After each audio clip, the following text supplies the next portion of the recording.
Right, there we go.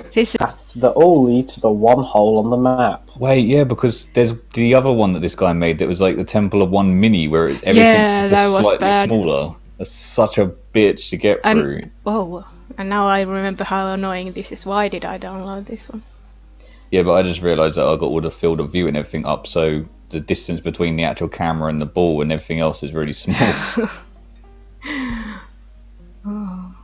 Actually, I have a question for you guys. What's up? So, if we revive the old law that we are all in AK's head, are we now? Is AK now playing with 3 different accounts and computers? Maybe, or maybe it's just sort of schizophrenia where maybe each of the shots he's like tripling each shot. Or he just sees. How do I know you're not all just AIs and I'm ascribing the voices afterwards? True. Yeah. I mean, it could be AI, or it could literally just be that he sees the game 3 times. That would be confusing. Yeah. Or maybe it's kind of like the film Split, where each personality exists in the same body, but like everything completely changes when he changes personality. So he's not even aware that he has only like 2 or 3 of his actual personalities are aware. Was it that movie where like the people were like in some kind of camp or something, and they started like killing each other, but they were all just in that one guy's head? Oh, that's Shrooms.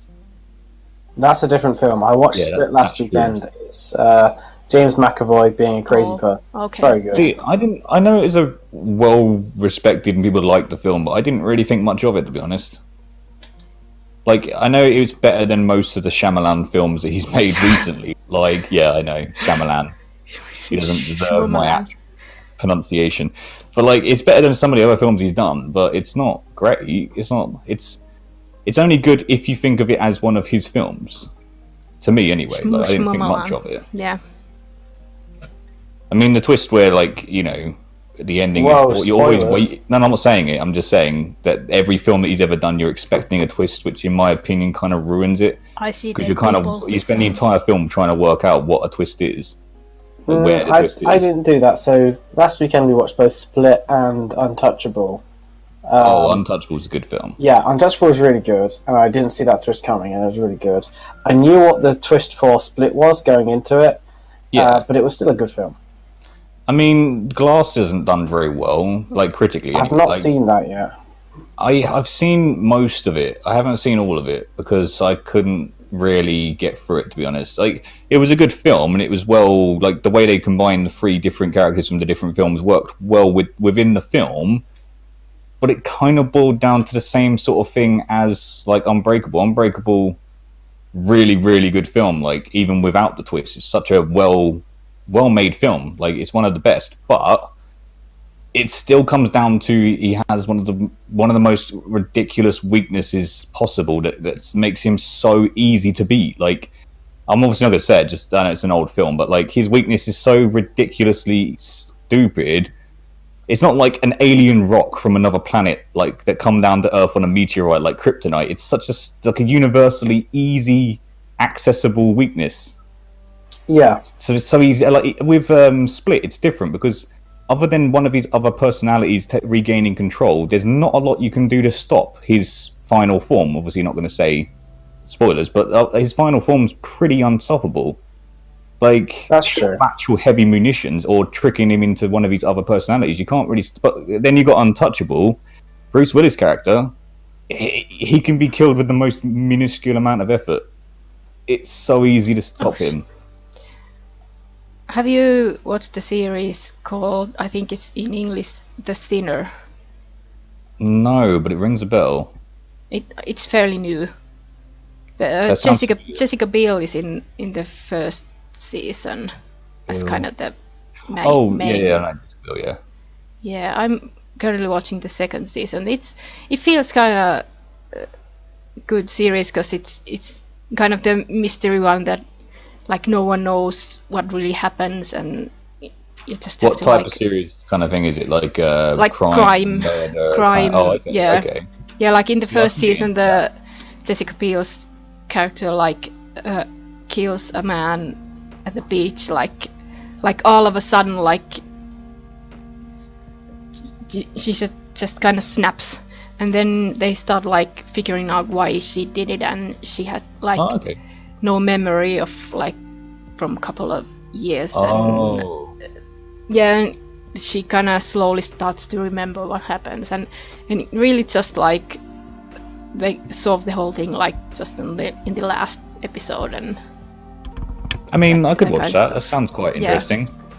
And in the second season, there's this like 13-year-old boy who kills what people first thought were his parents, but they aren't his parents, and that's also like kind of that has some kind of like cult stuff in it. Yeah, I think. Yeah. See, those sort of series can be quite good if they're done well. Like if they're not like a really obvious twist or like a really blatantly clear like cut reason for it, but they've extended it into fucking loads of episodes just to make money. Like that's no. But if it's actually well written, that sounds quite good.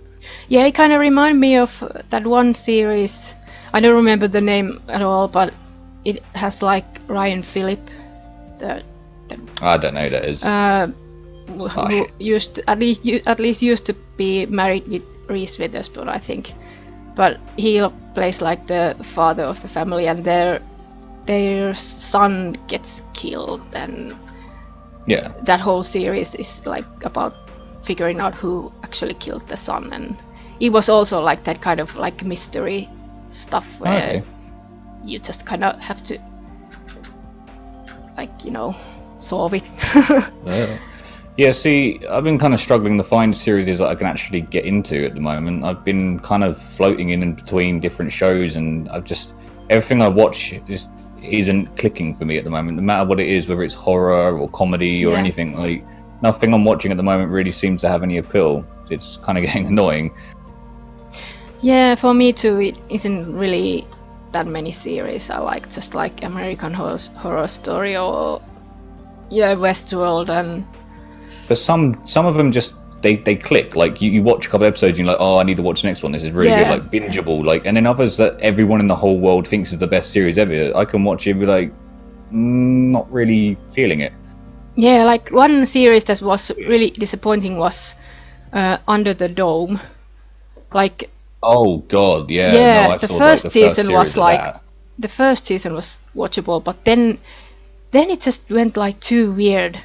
I think the first season was kind of good because it's almost like kind of like classic B sci-fi kind of movies, like those ones that weren't like huge blockbuster winners, but like those kind of ones that you forgive because they're a little bit cheesy, a little bit fake kind of thing. Yeah, but then it just went like way too weird, and I couldn't keep up with it, just like Lost, Well, yeah, exactly.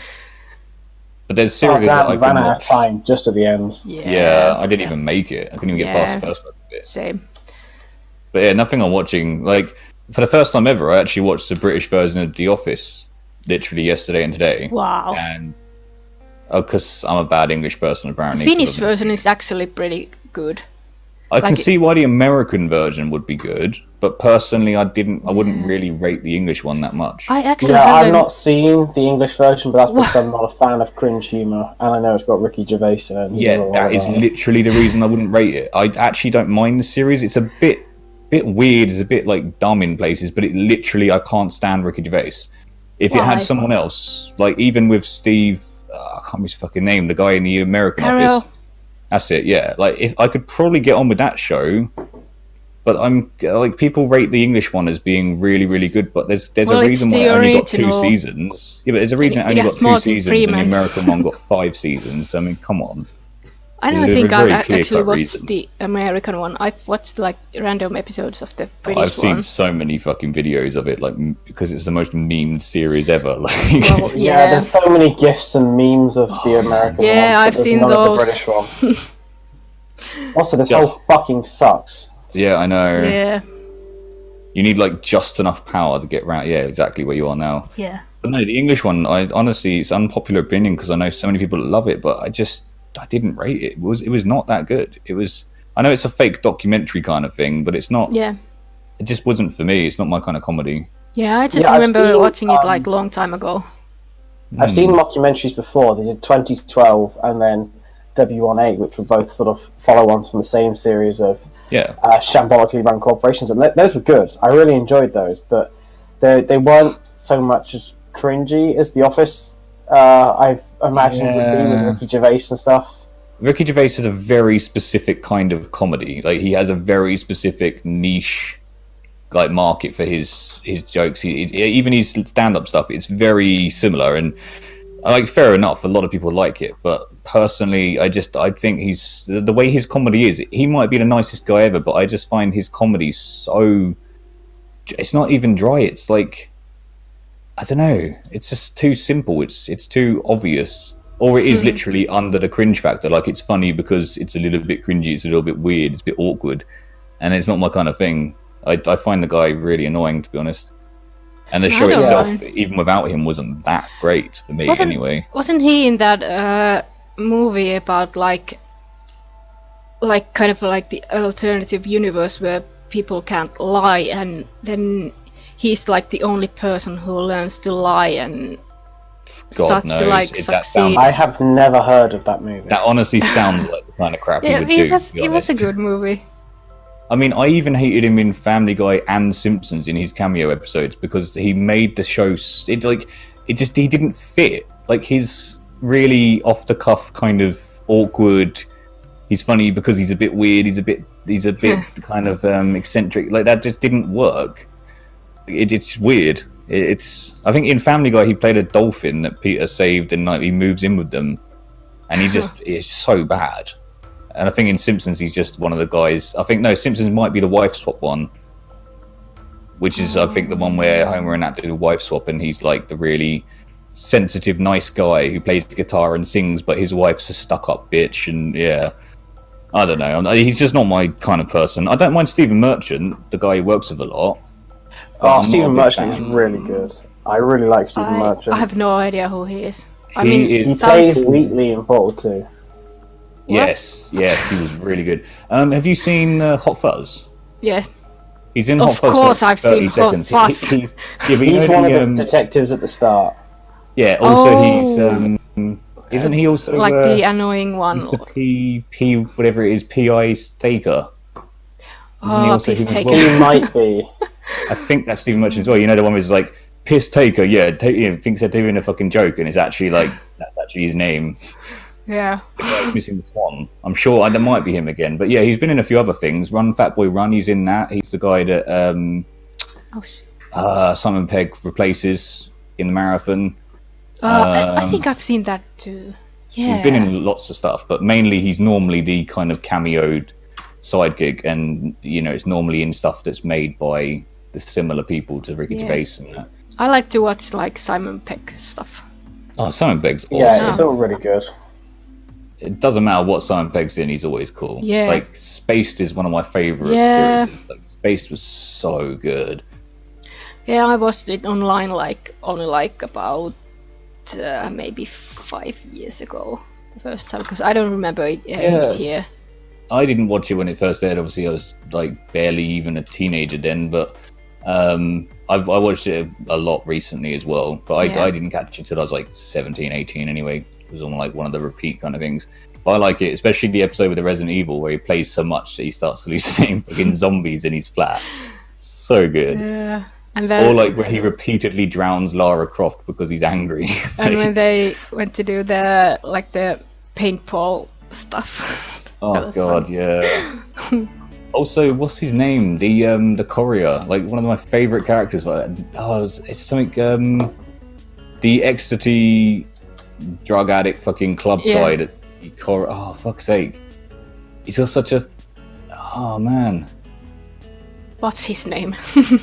That dude. I actually can't remember. It's something so obvious. Ugh.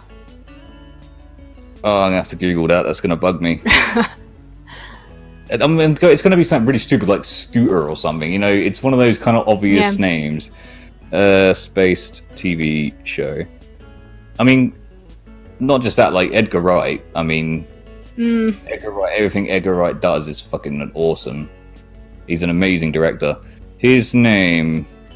Doesn't actually say. God damn it. Where's IMDb? IMDb. There we go. I wasn't such a big fan of The World's End, though. I mean, I've not actually seen World's End yet. I've seen the other two, but I've not seen World's End. It was people give it a lot of shit, but I would say it was still funny, but I don't know. Okay, hang on. The name that I was saying for the courier guy was as dumb as I thought. His name is Tyres. I knew it would be something. Oh, I wouldn't have remembered that at all. But I would say The World's End gets a lot of shit because it happens to be part of the Cornetto trilogy. Yeah. If it was the other two are amazing. Exactly. Yeah. If it was a standalone film, I think it would have done a lot better and people wouldn't give it so much shit. But because it happens to be the end of one of the best English comedies fucking trilogies ever, it's the worst one of the three. That's the issue. Yeah, But third films are never good. You name a third film that's actually good. Most aren't. Like 90% of them are turd. Even Revenge of the sequels Sith are really is probably good. the best prequel. Yeah, but it's not exactly got much to compete with. That is very true. Clone Wars had some good. Not Clone Wars. Attack of the Clones had some good, like small moments, but not as much.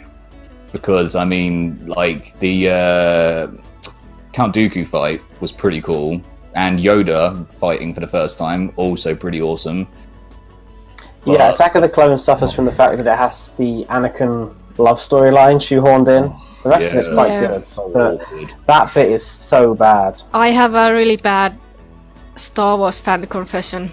I've still seen those movies only once. Even though I have the Blu-rays, but I've only seen them actually like at the movies. Yeah, but at least you've actually seen them though. That's the thing. The thing that annoys me is when people are like, oh, they always post fucking pictures of Star Wars, or they talk about Star Wars, and it's like, oh, what's your favourite one? The Attack of the Sith, or Revenge of the Empire? Or the most obvious thing for a fake fan is the Luke, I am your father bullshit. Yeah. Which, you know, that's like the most annoying thing. It's the guy, James Earl Jones, the guy that actually voiced Darth Vader, it was a quote that he did I really liked. He's like, when people come up to me and say, can you please say Luke, I am your father? He pretends to force choke them. The thing he does to his fans, he didn't even say anything. He just pretended to force choke them and say that he loves his fans. Yeah. Because he said it's the most I managed to get over par, even though I got so many holes of them on. I was the last, because clearly I'm the drunkest. Well, yeah, I'm not drinking.